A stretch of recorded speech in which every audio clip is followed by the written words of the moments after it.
It's the Agribusiness Report. I'm Tony St. James. We're joined today by the Honorable Austin Scott, represents Georgia's 8th Congressional District. He's a member of the House Ag Committee.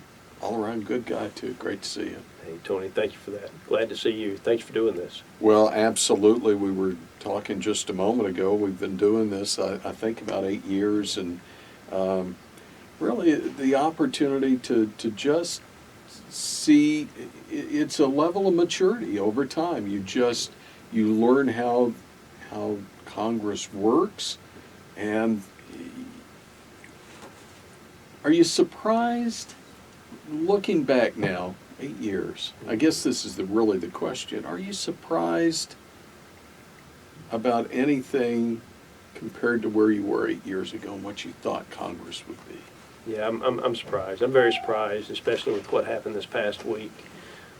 In my years here, which is 13 years here, I've never seen Republicans side with the Democrats to take down a procedural vote, a rule on the floor of the House of Representatives. That happened this past week. It's a very small percentage of the Republicans that conducted themselves that way. I think it was 11.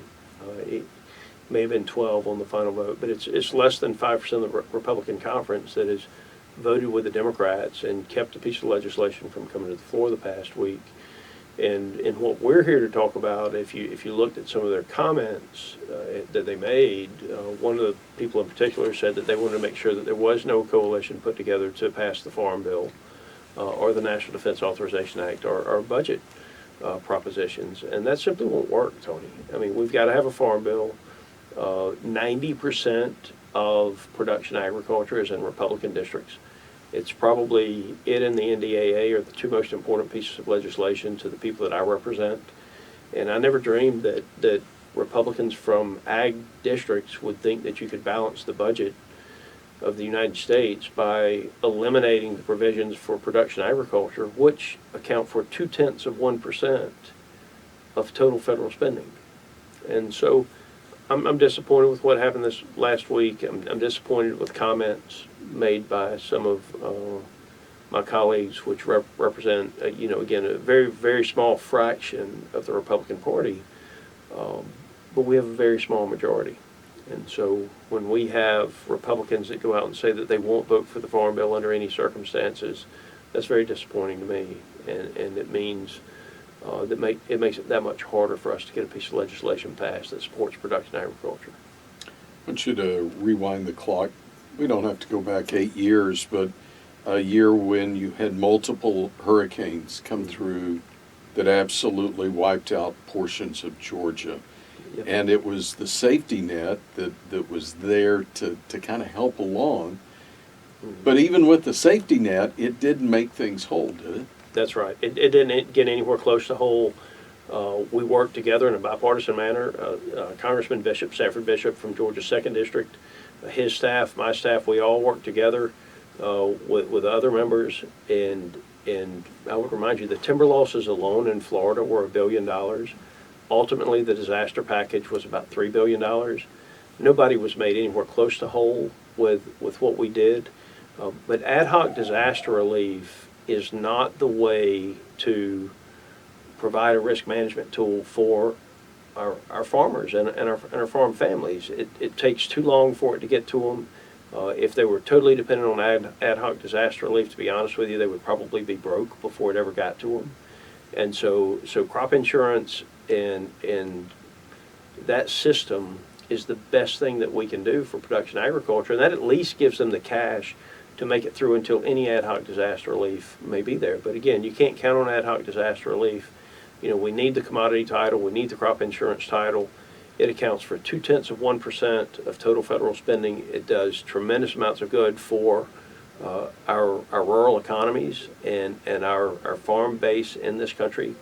And without those two things, I don't think you'll see production agriculture survive into the next generation. You may see corporate agriculture, but you won't see the farm family continuing to be out there doing what they do today, getting on the tractor and taking the risk that they take to grow a crop, to put that crop on the shelves for those of us in this country, the risk will just outweigh what they can handle financially. You've identified some serious challenges to reauthorization of the 2023 Farm Bill, but it is a process you've got to do. You've got Absolutely. to tee that up and then let the dice fall where they may. But as you do, what's part of your focus? Yeah, so number one, our focus is work. We're going to outwork the people that are opposed to the Farm Bill. We're going to unite behind GT on the House Ag Committee. We do have good Republicans from my state. David Scott, Sanford Bishop are two good guys that are on the House Ag Committee. Our hope is that we get a good bipartisan piece of legislation that supports production agriculture out of committee, and that we bring it to the floor and that we pass it.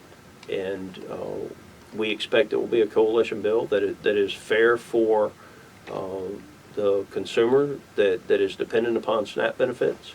And there are a lot of our fellow brothers that need their SNAP benefits. We did raise the work requirements by 5 years from 49 to 54. We didn't raise it to senior citizen level, as some have said. It's a raise from 49 to 54 on the work requirements if you're going to receive SNAP benefits.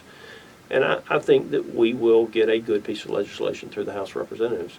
We got to then get it across the floor of the House of Representatives. There are 12 titles to that Farm Yep. Bill, and some that we don't normally talk about, but Sure. there's a trade title in there, there's a rural development title. How important are those, and can they maintain their funding? Yeah, so this is, they're extremely important, especially if you represent rural America as I do. I represent, all or parts of 29 counties. The majority of those counties are rural counties. Without agriculture, you don't have the tax base for a school system or a city or a county in those rural counties. You don't have the tractor dealerships, the car dealerships, or the restaurants. And so in those communities where agriculture is the economy, it is 100% of the economy. Everything else is dependent upon it. So the grants through USDA, all of those things are important, but nothing is as important to me as the crop insurance and the commodity title. Without that, rural America is going to suffer. Over the last couple of years, we've seen the SNAP benefit portion of the Farm Bill move from 65% all the way up to, it looked like it was going to be 85%, and now it's back down to about 81%. So we now have to, whether it be USDA grants, whether it be CRP type programs or conservation programs, or the commodity support and the crop insurance programs, those things used to get a combined about 35 to 40% of the Farm Bill. Now those things combined are going to get somewhere around 18% of the Farm Bill. And so it is absolutely going to put significant pressure on all aspects of those other titles in the Farm Bill. You take that coupled with the fact that you have some Democrats, not all Democrats, but some Democrats that want to add what they're calling an environmental title to the Farm Bill. And where would they take that money from? They're not going to take it from the SNAP benefits.